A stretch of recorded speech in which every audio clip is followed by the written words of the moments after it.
Because the one thing that ensures that a business succeeds is the person that's driving the business. Right. It can look bleak to everybody else. They might not see a business model. But if the person just is able to find a way. I've been waiting my whole life for this one moment.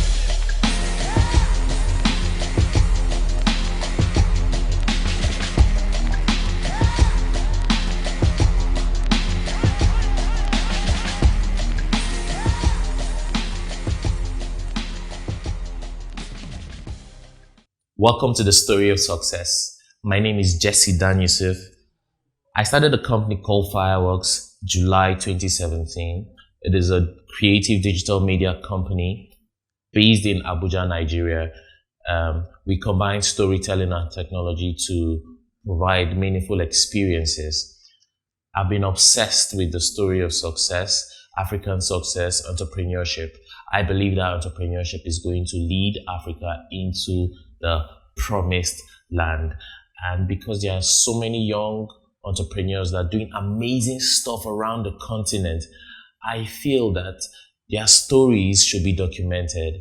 So on the Story of Success, we'll be discussing with entrepreneurs, creatives, innovators, anarchists, people that are influencing and impacting culture. We'll be discussing what success means to them, their failures, and their ambitions. This is the first episode, so I had the opportunity to sit down with the great Chude Jideonwo. Chude, along with his partner, Debola Williams, started a company called Red Media, and they have impacted, the continent at large. They were responsible for the Buhari campaign, Goodluck Jonathan's campaign, and the presidential campaign for Nana Akufo in Ghana. I sat down with him and we discussed, his failures, what he's up to, and recently his plans with Joy Inc. So stay tuned. Let us know what you think after the interview. Thank you very much. Stay tuned.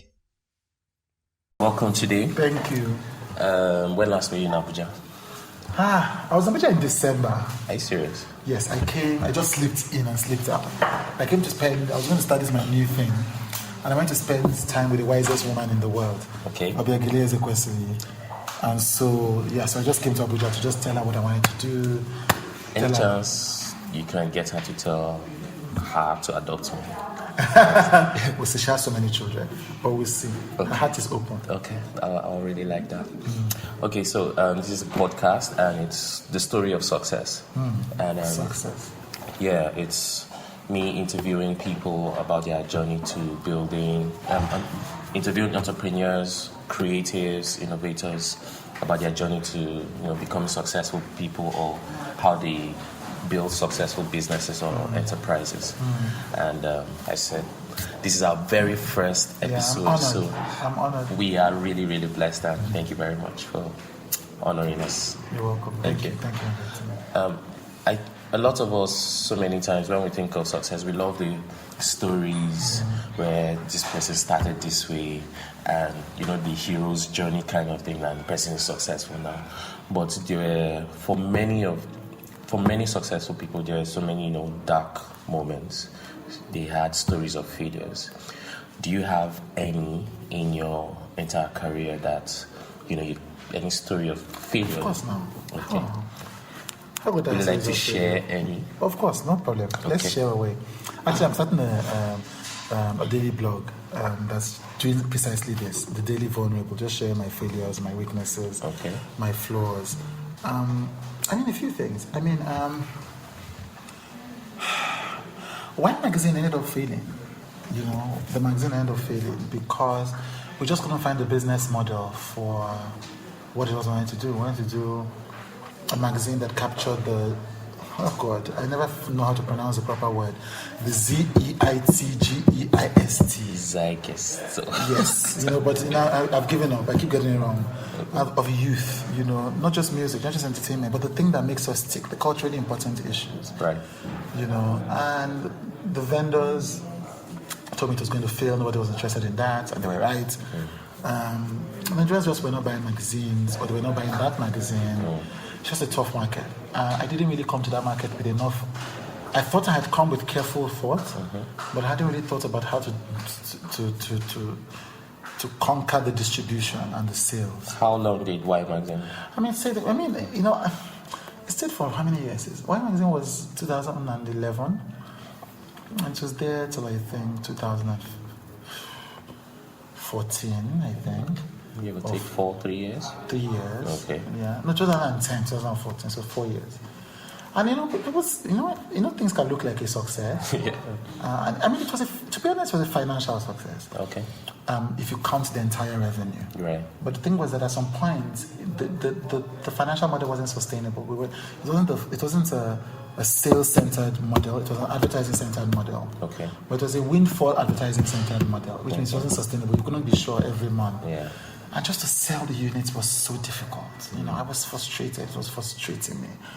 I just couldn't figure out, and then I began to change my vision. I began to put hot people on the cover, show some skin. And I did things I wasn't proud of, just trying to. Then I went back to my thing. But then I went back to my thing, and so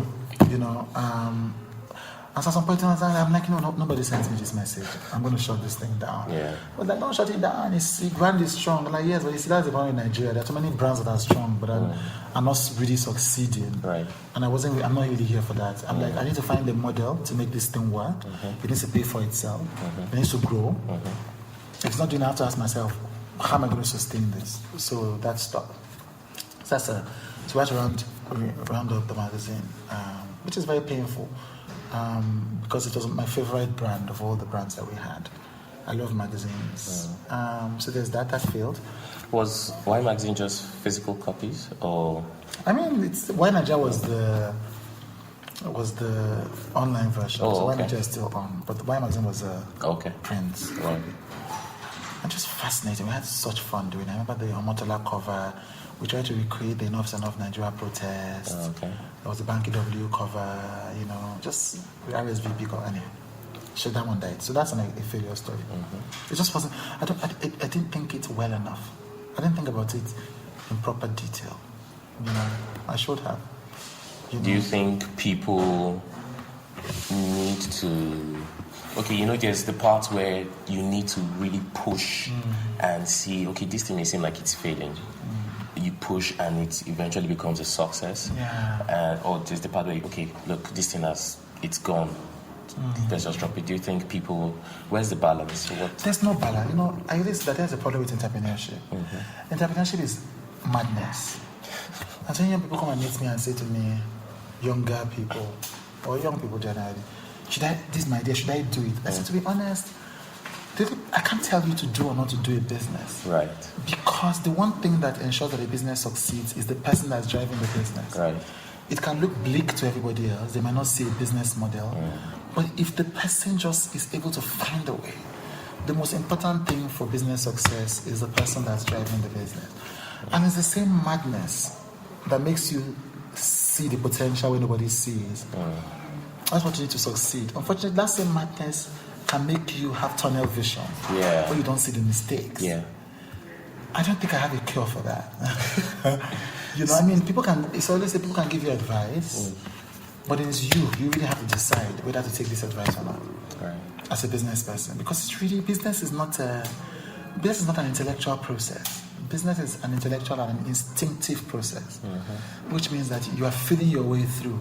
The process of running a business is a process of making decisions with the least information you have, because you are learning through it. You're having to make decisions. I guess that's what all leadership is. Okay. You don't have all the information, but you have to make a decision. Right. Yeah? You're right. And at that time, you have to use your guts. Right. That's what business really is. Speaking about madness, so I saw somewhere that more businesses were born in the US in the aftermath of the, what's it called? 9/11? No, the 2008/9 financial crisis. And it was, the paper was saying basically that adversity breeds, success. I wonder. So has that ever, do you have any story of that happening where, you were in dark times and Actually, yes. It was a crucible that just birthed something. Oh yes.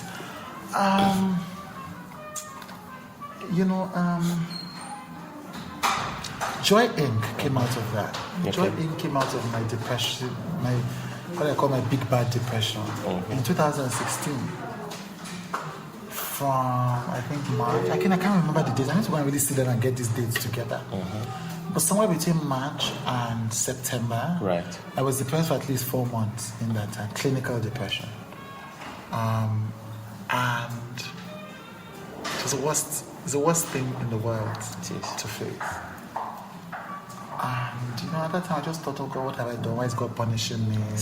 Is God punishing me because I work for Buhari campaign? I'm telling you, when you're in depression, your mind You ask for the questions, yeah. I do. Is it because this kind of friend who I'm fighting with? Yeah. And I came out of the depression.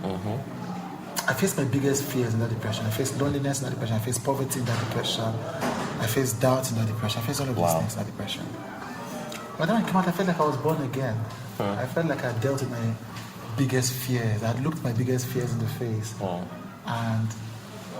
And I just saw that they were illusions, so to speak. And when I came, I thought to myself, my goodness, I spent all my life being so afraid. And of what? And so it is the lessons I learned through that depression that eventually led me to start my Joy Masterclasses, to start the Joy Congress, and ultimately to do Joy Inc. To just have the boldest sort of a business that doesn't make sense to anybody. I mean, people think that that's what I did with Red, and they're true to an extent. The difference is that Red didn't come out of a place of despair or anything. Red came out purely of a place of aspiration and ambition. I'm going to do this. And even though I was afraid that I was going to fail, but this adversity helped prepare me to be fascinated by failure rather than being afraid of failure. To be fascinated by failure. Amazing. Do you know what's weird? I have an article called Depressed, Fight It With Joy. Fantastic. Because in 2015, I lost my dad. I'm sorry about that. And I thought I was fine, but like 2 months down the line, it's a sneaky bastard. Depression came, snuck in, and it was crazy for like 3, 4, 5 months. And it was joy that saved my life.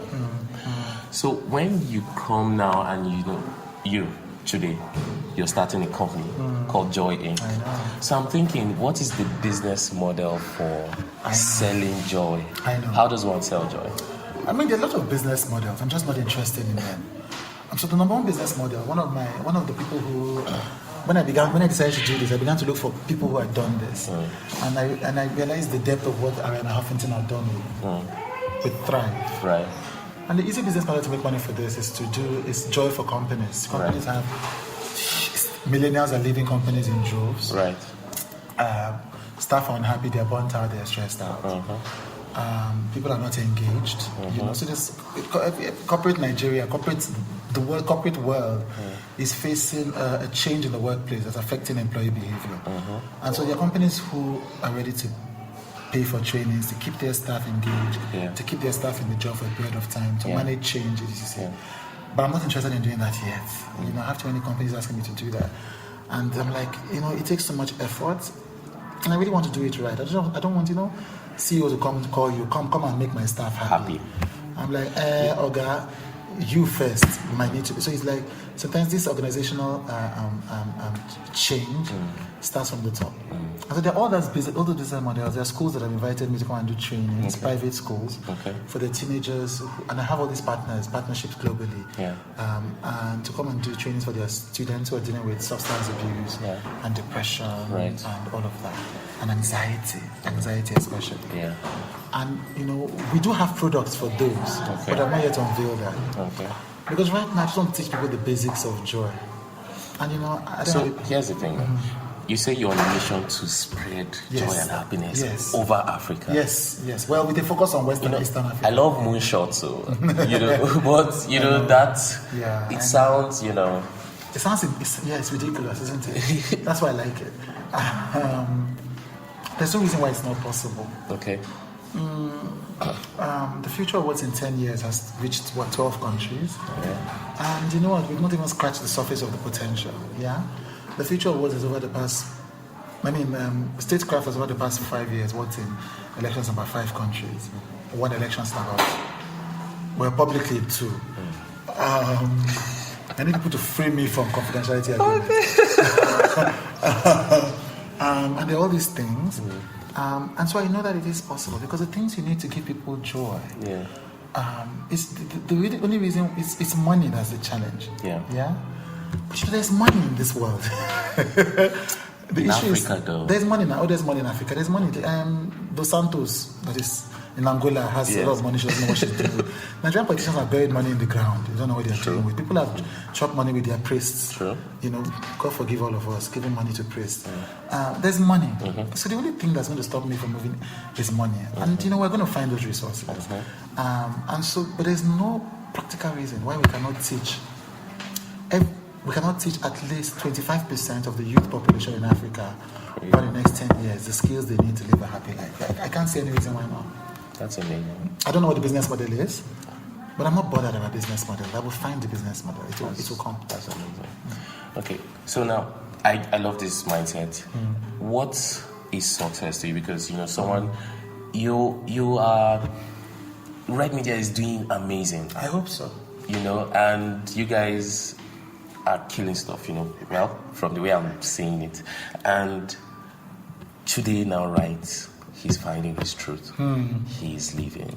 So I was just wondering, okay, so what does success mean to you? What is it a destination? Is it a place, you know? You know, there are all At these the end of cycles. the People say day, it's a okay. success. I don't even know. Like, I feel like it's a destination and a journey at the same time. Okay. And I mean that, you know, there was a time when people used to say, people have called me a success since I was 15. Because I wrote my first book when I was saying all kinds of things. And Yeah. I've always sorry. yeah. That book, My Father's Knickers. His Father's Knickers, Do you still have? No. And somebody was telling me I have to republish it, or maybe I should have a market. Maybe for you it. should. Okay, back to. And what was I saying?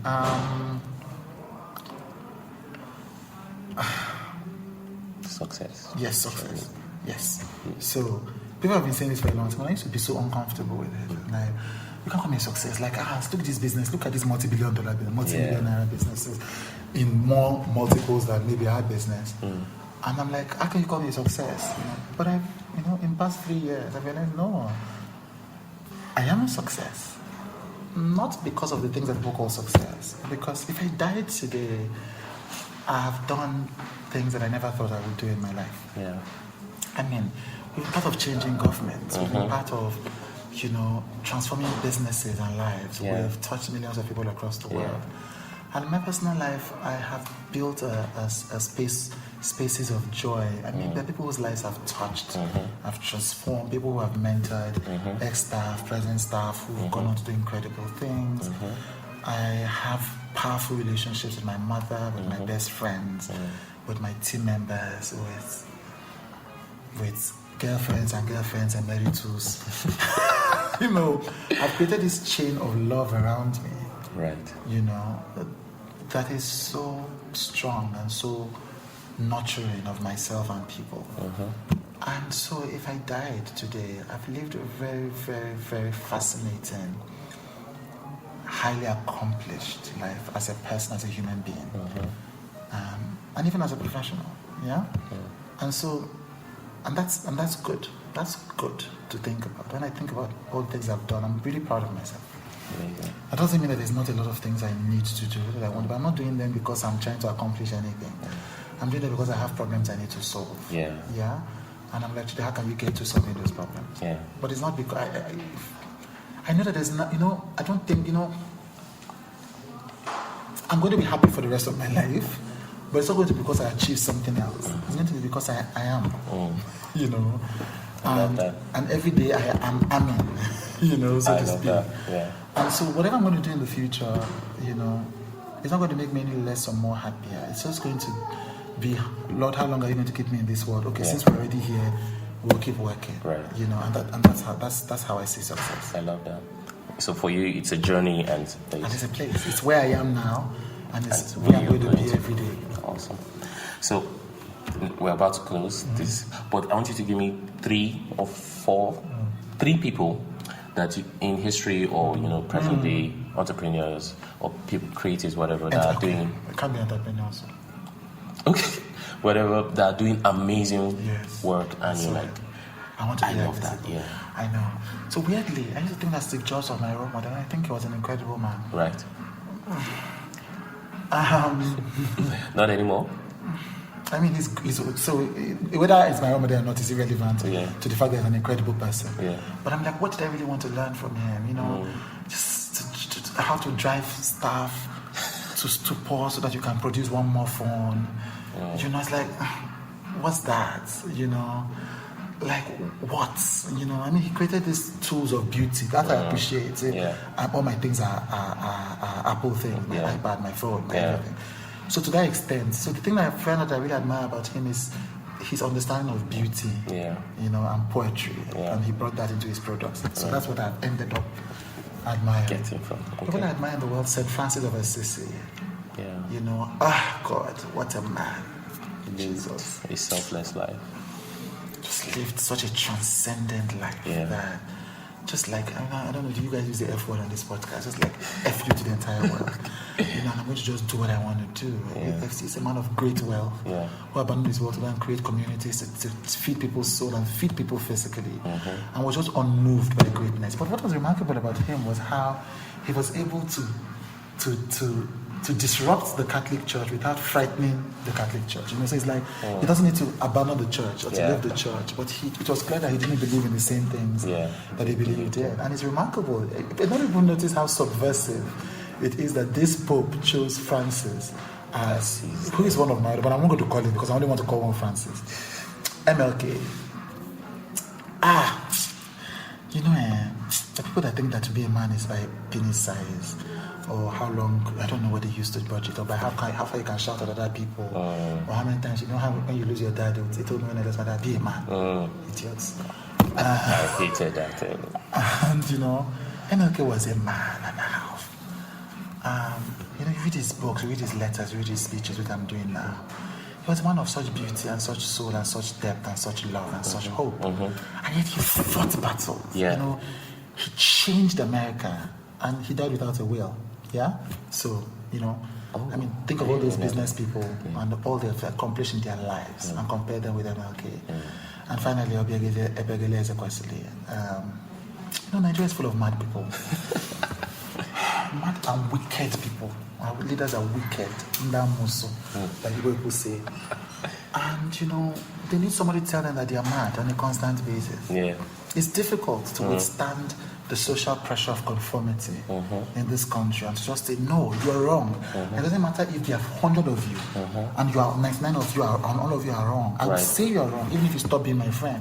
You stop talking to me, you don't talk to me at the airport. And we don't have any. The last time we had someone like that was Ganifa Wahime. And the only person that we have is Obiagele Ezekwesili. The only person we've had for the past decade has been Obiagele Ezekwesili.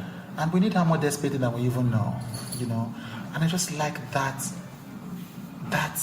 ability to look at insanity in the face, to look at money in the face and be disdainful of money and influence and power.